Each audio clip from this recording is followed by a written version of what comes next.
अस्सलाम वालेकुम, అందరికీ నమస్కారం। देखिए भाई साहब, हिंदुस्तान में तकरीबन स्टेटों में एसआर चल रहा है। बहुत सारे लोग एसआर की अहमियत को नहीं जान रहे। फौरन अपना अपना एसआर फॉर्म भरिए और बीएलओ को पहुंचाइए। देखिए, इस दुनिया में कहीं भी लोकतांत्रिक देश है जहां मतदान से प्राइम मिनिस्टर को या राष्ट्रपति को चुना जाता है। मसलन आप अमेरिका ले लीजिए, वहां अगर मतदान चल रहा है तो वहां का नेशनलिटी पर्सन ही वोट कर सकता है प्रेसिडेंट के लिए। अगर हम लोग लाइन में खड़े हो जाए तो हम लोग को बाजू कर दिया जाएगा। अगर हम लोग एंग्लो इंडियन हैं, यानी वहाँ की नेशनलिटी लिए हुए हैं, तो हम लोग को वोट करने का राइट रहता है। इसी तरह हमारा भी देश लोकतांत्रिक देश है। यहाँ भी वोट के जरिए ही हम लोग सीएम या पीएम किसी को भी चुनना है तो वोट के जरिए ही चुनते हैं। इसलिए आप लोग को समझना पड़ेगा कि वोट की अहमियत क्या है। अगर हम लोग वोट नहीं डालेंगे, ना कोई सीएम बन सकता है, ना कोई पीएम बन सकता है।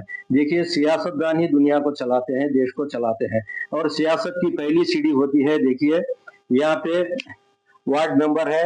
ये सियासत की पहली सीढ़ी है, वार्ड मेंबर। वार्ड मेंबर को चुनने के लिए भी हमको चाहिए Indian voter card, Indian voter card. और इसी तरह आप काउंसलर को चुनेंगे तो भी वोटर कार्ड चाहिए। कारपोरेटर को चुनेंगे, एमपीटीसी को चुनेंगे, जेडपीटीसी को चुनेंगे, मेयर को चुनेंगे, जेडपी चेयरमैन को चुनेंगे, आपको चाहिए इंडियन वोटर कार्ड।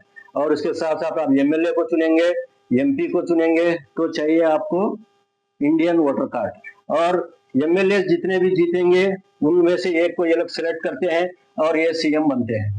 और एमपी में से जितने भी लोग जीते हैं उसमें से एक को सिलेक्ट करते हैं, वो पीएम बनते हैं। तो ये सीएम पीएम भी हमारे वोट कार्ड से ही इलेक्ट होते हैं। तो इस हिसाब से मैं आप लोगों पे छोड़ रहा हूँ, इसका फैसला मैं नहीं बताऊंगा। आप लोग खुद सोचिए कि इस वोटर कार्ड की अहमियत क्या है। जिस वोटर कार्ड से वार्ड मेंबर से लेकर पीएम तक हम लोग बना सकते हैं। अगर हम चाहें तो ये पीएम नहीं बनेंगे, कोई और बन सकते हैं। ये सीएम नहीं बनेंगे, कोई और बन सकते हैं।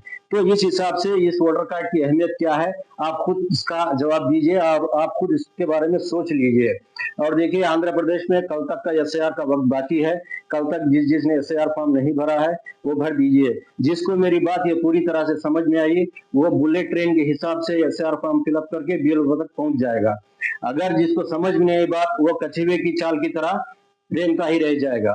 आगे आप लोगों की मर्जी है। एसआर फॉर्म का क्या हिसाब है, वोटर कार्ड की क्या अहमियत है, मैंने बता दिया है। अल्लाह हाफिज, धन्यवाद।